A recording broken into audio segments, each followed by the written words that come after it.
ভাইয়া নিজের best friend এবং তার বোনের এখন কি হবে এটাই ভেবে হয়তো কাঁদছে। ভাইয়ার কান্না দেখে আমি স্তব্ধ হয়ে গেছি। আমার চোখ দিয়ে আর পানি বের হচ্ছে না, পানি শুকিয়ে গেছে। এখন আমার কি করা উচিত বুঝতে পারছি না। ভাইয়াকে সান্ত্বনা দিতে যেও দিলাম না, ভাবলাম কেঁদে একটু মনটাকে সান্ত্বনা দিই। কিছুক্ষণ পর ভাইয়া নিজের কান্না থামিয়ে বলল, কই আমি তোকে সান্ত্বনা দিব, তোকে বোঝাবো, আর দেখ বোকার মতো নিজেই কেঁদে চলছি।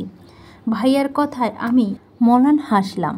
দেখতে দেখতে 1 সপ্তাহ কেটে গেল। বিয়ের দিন রাত থেকে এই পর্যন্ত 2 চোখের পাতা আমার এক হয় নাই। এক মুহূর্তের জন্য ঘুম আসে নাই। সবাই আমাকে অনেক বোঝাচ্ছে, অনেক সাপোর্ট করছে। সবাই বলছে নর্মাল লাইফে ব্যাক করতে। আমিও চেষ্টা করছি নর্মাল লাইফে, অর্থাৎ আমার আগের লাইফ ব্যাক করার জন্য। এভাবে আর কয়দিনই বা থাকবো? হয়তো ওপর দিয়ে আমি নর্মাল লাইফ ব্যাক করতে পারবো, কিন্তু ভিতর দিয়ে কোনোদিনও পারবো কি না আমার জানা নেই। আমাদের পাশের ফ্ল্যাটে একটা আপু আছে। আপুটার অবস্থা আমার মতো হয়েছে 3 বছর আগে। আপুটা আমাকে বোঝালো এবং বলল, দেখ আমি এখন সেই 3 বছর আগেই রয়েছি। হয়তো বা নতুন কারোর সাথে নিজেকে জড়াতে পারিনি, কিন্তু থেমে তো আর নেই।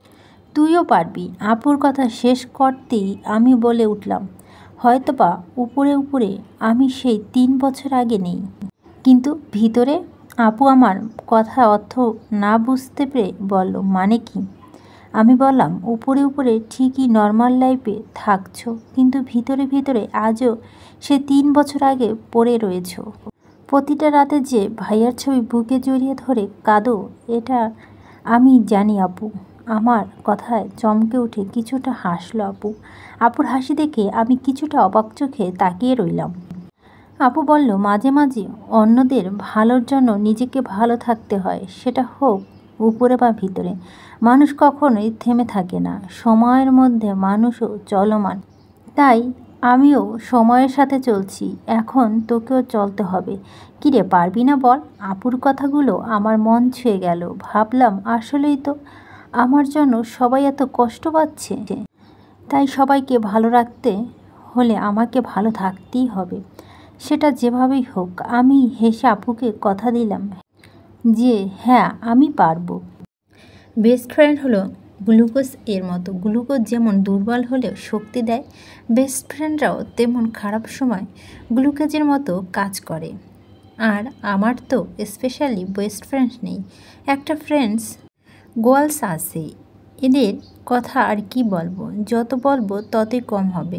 এই কয়েকদিনে ওরা আমাকে যে পরিমাণ সাপোর্ট করছে, ওদের সাধ্য অনুযায়ী আমাকে হাসি খুশি রাখার চেষ্টা করছে, আমাকে মুড অন করতে হেল্প করছে, আগের লাইফে ব্যাক করার জন্য প্রতিদিন আমাকে বলছে। তো সবার কথা চিন্তা করে আমিও ডিসিশন নিয়েছি আগের লাইফে ব্যাক করব।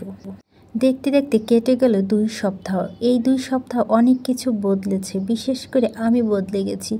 পুরোপুরি না পারলেও অনেকটাই পেরেছি মুড অন করতে, নর্মাল লাইফে ফিরে আসতে। কিন্তু কিছু মিথ্যে হাসি থাকলেও দিন শেষে রাতের বেলা না চাইলেও কান্না চলে আসে। আমার সাথে কেন এমন হলো? আমি তো কখনো কারো ক্ষতি করার চেষ্টা করিনি, তাহলে আমার সাথেই কেন এমনটা হতে হলো? প্রতিদিন যে নিয়ম অনুযায়ী সকাল 8টায় কোচিংয়ে যা, আমি প্রথমে বলছি আমি ভার্সিটি কোচিং করার জন্য প্রিপারেশন নিচ্ছিলাম, আর তার ভিতরেই এত কিছু ঘটলো। যাই হোক, আমার 5 জন অর্থাৎ আমি, সুইটি, হিমু, জেরিন, আয়েশা একসাথে কোচিং যায়। এত দুঃখের ভিতর একটা সুখবর হলো জেরিনের বিয়ে, তাও আবার আমার ভাইয়ের ফ্রেন্ড সাদি ভাইয়ের সাথে। বিষয়টা অবাককর। জেরিন প্রথমে থেকেই সাদি ভাইকে লাইক করতো, কিন্তু ভাইয়ের কাছ থেকে জানতে পারলাম জেরিনের আগে সাদি ভাই জেরিনকে লাইক করতো এবং তার ফ্যামিলিও জেরিনকে পছন্দ। তাই তারা জেরিনকে ঘরের বউ করতে চায়। জেরিনের ফ্যামিলিও দেখলো ছেলে ভালো, সাদি ভাইয়ের ফ্যামিলিও ভালো, তাই এরা দ্বিমত করেনি। পূর্ণতা পাবে ওদের ভালোবাসাও। দেখেই শান্তি আমার কপালে এগুলা নেই। বিকাল 4টায় সব ফ্রেন্ডরা মিলে আড্ডার প্রসঙ্গ হলো কে কাকে পছন্দ করবে এবং কে দেশের বাইরে পড়াশোনা করতে যাবে এবং দেশের বাইরে কোথায় জব করবে। এগুলো আমাদের ফ্রেন্ডের ভিতরে আয়েশা হলো একদম ইনোসেন্ট। এর মতো এ পর্যন্ত কোনো ছেলের উপরও ক্রাশ খেতে পারল না। এটাও নিয়ে ওদের আমরা অনেক জ্বালাই।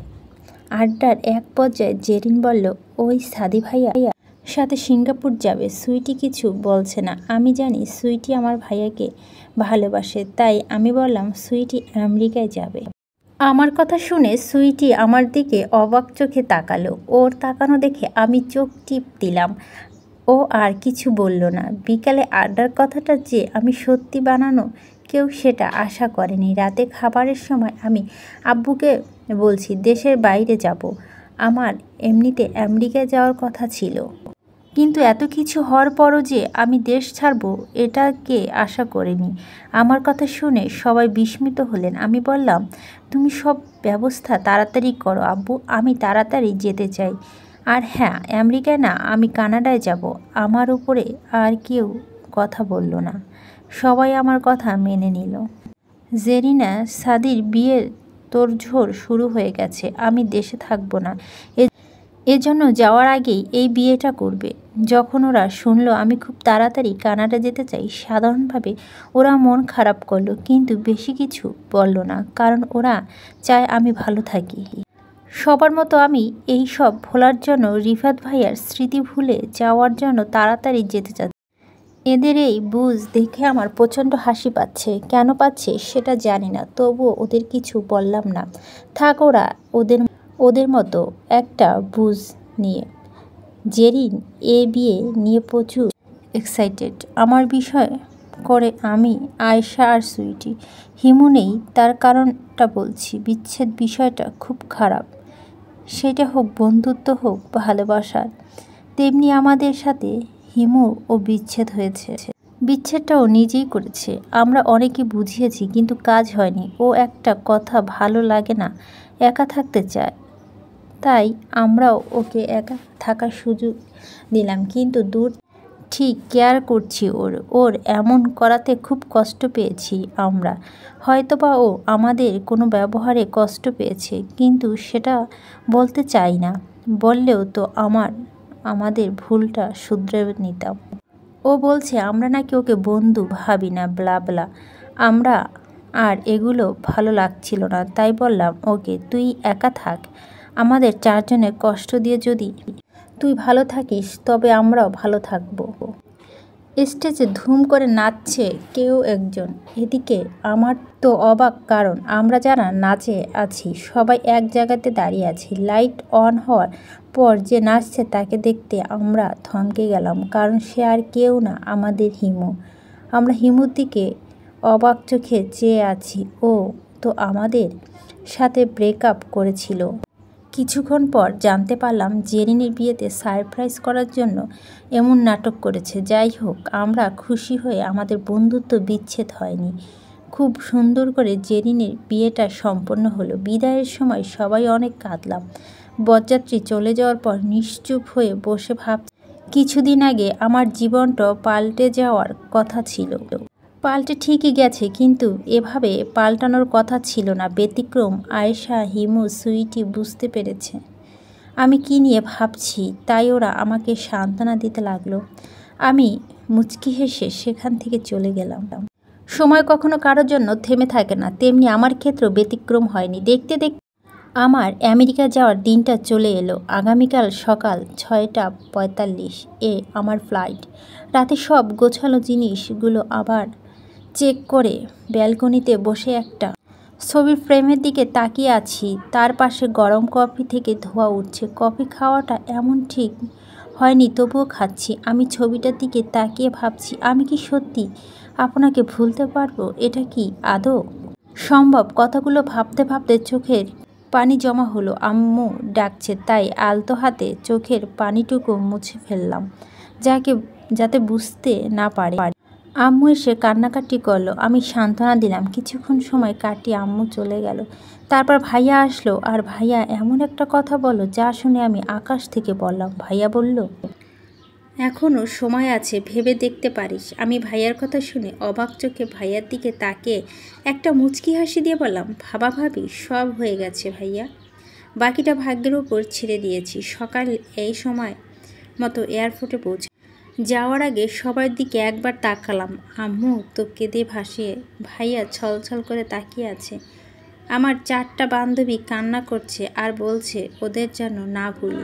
অবশেষে জার্নি করে নিজের গন্তব্যে পৌঁছালাম। এখানে আমি একটা আঙ্কেলের বাসায় থাকবো। সে বাসা থেকে কেউ একজন আমাকে নিতে আসছে। কিছুক্ষণ পর একটা মেয়ে এসে আমাকে জিজ্ঞেস করলো, তুমি কি স্বামী?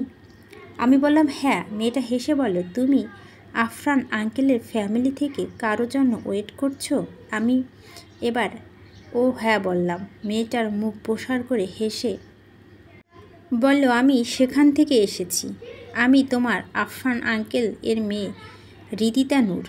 আমি ওর সাথে কুশল বিনিময় করলাম, তারপরও বললাম যাওয়া যাক। আমি হ্যাঁ সূচক মাথা নাড়ালাম। মেয়েটা আবার হাসলো। এইটুকু পরিচয় বুঝতে পারলাম মেয়েটা খুব হাসি খুশি আর মিশুক। এগুলো ভাবতে ভাবতে বাসায় চলে আসলাম। আমি ভাবতেছিলাম আঙ্কেল আন্টি আমাকে কি নজরে দেখে, কিন্তু এমন কিছু হলো না। ওনারা খুব মিশুক। কিছুক্ষণের ভিতর সবাই আপন হয়ে উঠল। আমাকে একটা রুমে দেওয়া হলো, যেখানে একটা ব্যালকনি আছে আর রুমটা বেশ গোছানো। আমি আমার জিনিসপত্র রেখে ফ্রেশ হয়ে গেলাম। অল্প সময় সবার সাথে খুব ফ্রি হয়ে গেলাম। রিদিতা যে ভার্সিটিতে পড়ে আমি সেটাতেই অ্যাডমিট হলাম। সেখানে যে রিদিতা বেস্ট ফ্রেন্ডের সাথে পরিচয় হলাম। ওর নাম রাকা ইসলাম। মেয়েটা শান্তশিষ্ট, আবার কিছুটা চঞ্চল, কিন্তু খুব মিশুক। নিমিষে বন্ধুত্ব হয়ে গেল। 3জন ক্যান্টিনে বসে আড্ডা দিচ্ছিলাম। হুট করে তখন একজন এর আগমন হলো। অনাকাঙ্ক্ষিত ব্যক্তি আগমন। যতটা অবাক হয়েছি তার চাইতে বেশি অবাক হয়েছি তার ব্যবহারে। ব্যক্তিটি ছিল জেমি, আমাদের ভার্সিটির সবচেয়ে অ্যাটিটিউডওয়ালা মেয়ে। এসে আমাদের দিকে মুখ ভেঙচি দিয়ে চলে গেল। ওর কাজে বেশ অবাক হলাম। তারপর ক্যান্টিন থেকে বের হয়ে বাসায় চলে আসলাম। বিকেল রিদিতাদের বাসাটা ঘুরে ঘুরে দেখছিলাম। হুট করে একটা রুমে দিকে নজর গেল। অনেকক্ষণ ধরে ভাবলাম এই রুমে কে থাকতে পারে যাকে আমি এতদিন দেখিনি। রিদিতার রুমে যেয়ে জিজ্ঞেস করলাম, ওই রুমটাতে কে থাকে? ও বলল ওর ভাইয়া থাকে। আমি অবাক হয়ে বললাম, তোর ভাইয়া আছে? কই, আগে তো বলিসনি তো। ও বলল, ভাইয়া বাসায় থাকে না, বেশিরভাগ সময় বাইরে থাকে, এজন্য দেখিসনি। আমি বললাম, তোর ভাইয়ের নাম কি? ও বলল, তুষার। আমি বললাম, ও। পরদিন ভার্সিটিতে নিশ্চিন্ত হয়ে বসে আছি আমি। তখনই রাকা এসে বলল, কি হয়েছে? আমি, না কিছু না। রিদিতা, আরে এই একটা জব খুঁজছে। আমার বাবা মা বলছে করা দরকার নেই, কিন্তু ও শুনছে না। এখন ফার্স্ট ইয়ারে, ওকে জব দিবে কে? রাকা, স্বামী তুই চাইলে আমার ভাইয়ার কোম্পানিতে তোকে জব দেওয়ার ব্যবস্থা করতে পারি। স্বামী, আসলে আমি নিজের থেকে কিছু করতে চাই। তুমি তোমার ভাইয়াকে বলবে একটা কেমন হয়ে যায়। অবশেষে অনেক জোরাজুরির পর রাকা স্বামীকে রাজি করাতে সক্ষম হয়েছে। তবুও তার সত্ত্ব সে ইন্টারভিউ দিবে। রাকা সেটাতেই রাজি হয়েছে। বিকেলে রাকা আর স্বামী একসাথে রওনা দিল ইসলামী কোম্পানি উদ্দেশ্যে। রাকা আগে আগে যাচ্ছে, পিছন পিছন স্বামী যাচ্ছে। কোম্পানির ভিতরে ঢুকে সে তার ভাইয়ের রুমে গেল। আমি বাইরে বসেছিলাম, কাগজগুলো নাড়াচাড়া করছিলাম। অনেকক্ষণ হয়ে গেল রাকা আসছে না, তাই উঠে দেখে যাচ্ছিলাম। তখনই ঘটল এক বিপদ। হুট করে একজনের সাথে ধাক্কা লাগলো। ধাক্কা লাগা আমার এবং অজানা ব্যক্তিটির কাগজপত্র সব পড়ে গেল।